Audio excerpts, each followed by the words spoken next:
Hi, this is Seth with Allston Pudding. We're here with Ott. We're going to do another segment of This Day in History.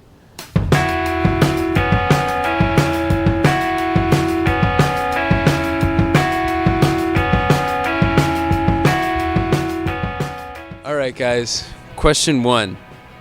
What was the name of the album Ringo Starr released on this date in 1977? A. Ringo the All-Powerful. B. Love and Tranquility. C. Ringo the Fourth.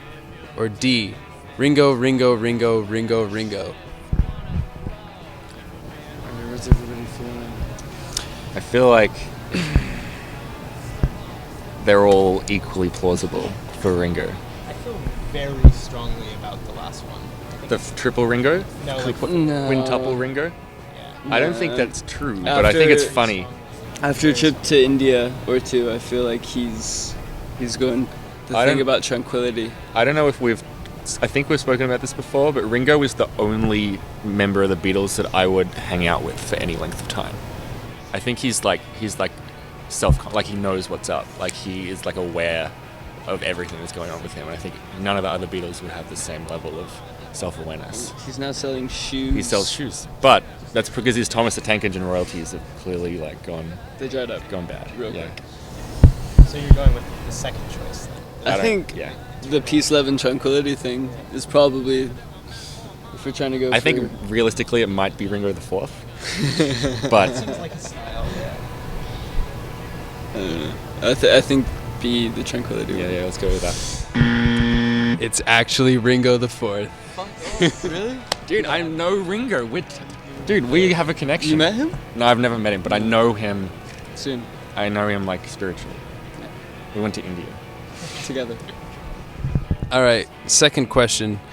What singer-songwriter made his U.S. television debut on this day in 1965? A. John Cage. B. Nick Drake. C. Nick Cage. Or D. Donovan. It's Donovan. It's got to be Donovan. Yeah. I'm not sure Nick Drake ever left the UK. He definitely wasn't on TV in the US. I don't think did TV. I hope John Cage didn't TV. Lamont Young just did a fucking Red Bull session though, so it's all over. Can you swear on this thing? It's too late. Yeah, I was It's on the wondering the same internet. thing, yeah. So it's Donovan. Donovan. It is Donovan. Correct. Question 3. What famous show debuted on this day in Boston in 1935? A. Porgy and Bess. B. Sun Coming Down. D. Waiting for Godot. D. Jersey Boys. Matt, do you have something to say?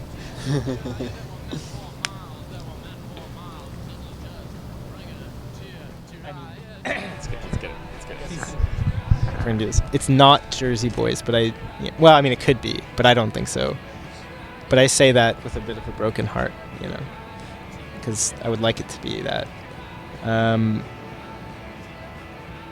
It's probably not Sun Coming Down, but again, we can't really be sure because the past, there was no written record at that point. So I'm gonna guess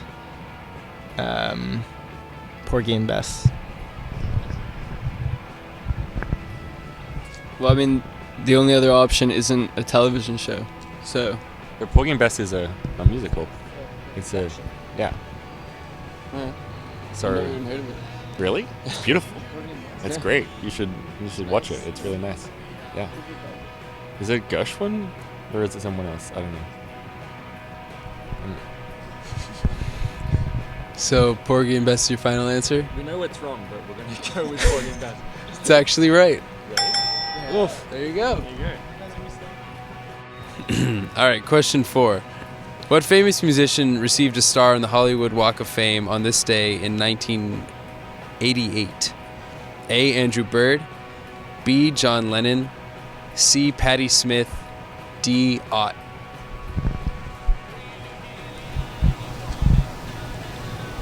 Ben's done.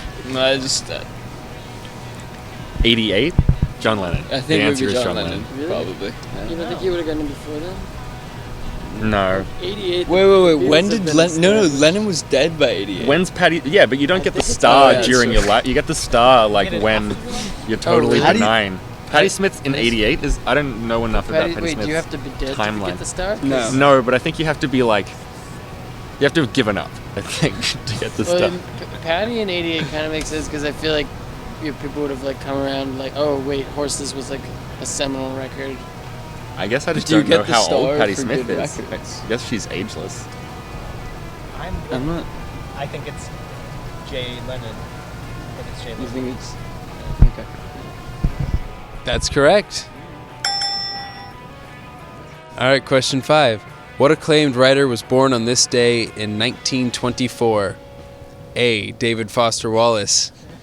B. James Joyce. C. Ian Cohen. Or D. Truman Capote. It's not James Joyce. I thought. Yeah. Well, because I don't think it's Truman Capote either. Actually, it could be. I think we legally have to have one David Foster Wallace mentioned in every interview at this point. It's got to Nah, be he Truman. can't be that old. Sorry. He's definitely. I think it's got to be Truman Capote because like In Cold Blood was what 50 something, so he would have been in his 30s. I don't know if that math works out, but I'm going with T Capote. T Capote. Final answer. That's correct. Question 6. What famous actor died in a fatal car crash this day in 1955? A. David Byrne. B. Philip Seymour Hoffman. C. James Dean. D. Chris Farley. I'm not ready. I'm not ready to talk about the Philip Seymour Hoffman thing yet. That's hard. It's really hard. I think I have to leave. Actually. Of course, it's James Dean. Dean. It's got to be James Dean. That is correct. Question 7. Which Mozart opera made its debut on this day in 1791? A. The Magic Flute. B. The Pretend Garden Maid. C. More Than Any Other Day. E. I Hate Beethoven. Oh, it's definitely you. Yeah, it's you. Yeah, but I mean, we all know this answer, right? There's only one Mozart opera in that list. Yeah, we all. And it's I Hate Beethoven. Yeah. But Mozart and Beethoven actually, I think they met. No, they wouldn't. They definitely didn't meet, but they would have got along. I think probably. Man, this question and the 12-tone thing during the set. Couple of deep nerd references tonight. I like it. Yeah, I appreciated it. I read it on a blog. Mm-hmm. So your final answer is? It's the Magic Flute. Yeah, that's correct. On this day in 1841, inventor Samuel Slocum patented an early version of A. a Phillips head screwdriver, B. a stapler, C. Cheetos, D. a tuning fork.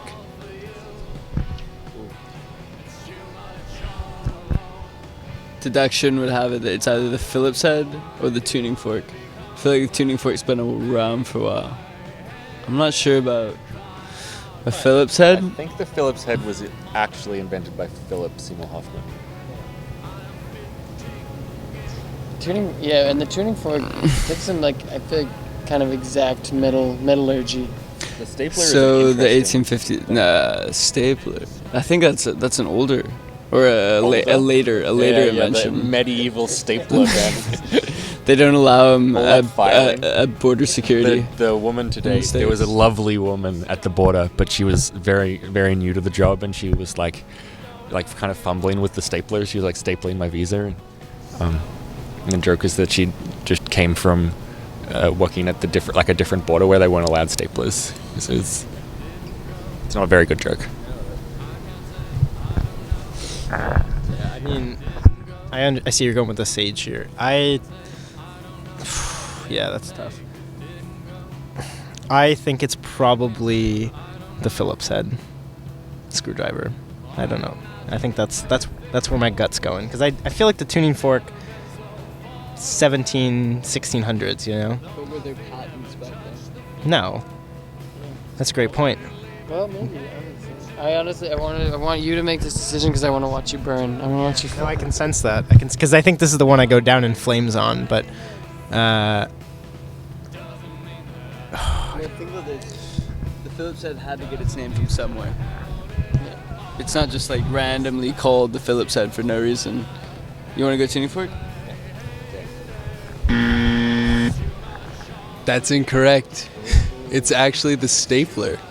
Fuck is what I'm saying. The medieval stapler. For the medieval filing. 1850s. Yeah, it's medieval. Early Middle Ages. Yeah. If I remember one thing from history. Question 9.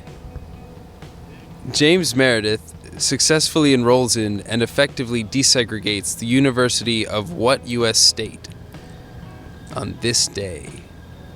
A. Massachusetts, B. Calgary, C. Texas, D. Mississippi. You know the answer. Got this. Well, it's It's got to be Mississippi. It is D. Mississippi. We're doing pretty good, I think. Pretty good. Except for the stapler gate. Stapler gate. Yeah. All right, question 10. The Columbia Rediviva, the first U.S. ship to circumnavigate the globe, departed from which city in 1787? A. Boston, B. Portland, C. Montreal, D. Atlantis. I like that you're just continuing to include Canadian cities as if that's going to like trick us. We're just going to hear a Canadian city and be like, oh yeah, obviously. It's where we're from. Yeah, Atlantis. You think Boston? Well, it's Portland. It's Portland, Maine, though. Yeah.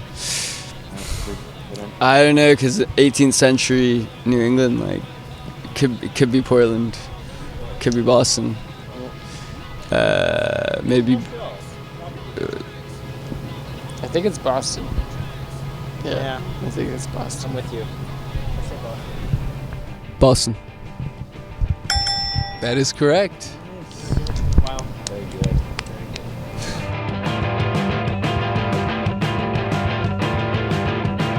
Yeah. What's your favorite kind of pudding? I mean, I don't really eat pudding anymore, but it used to be. Okay. Yorkshire pudding. Rice pudding. I feel like we were just supposed to say Allston. Like, Allston pudding, you know? Well, you're doing it, right? Yeah. So that's why I'm going to, you know. Thank you.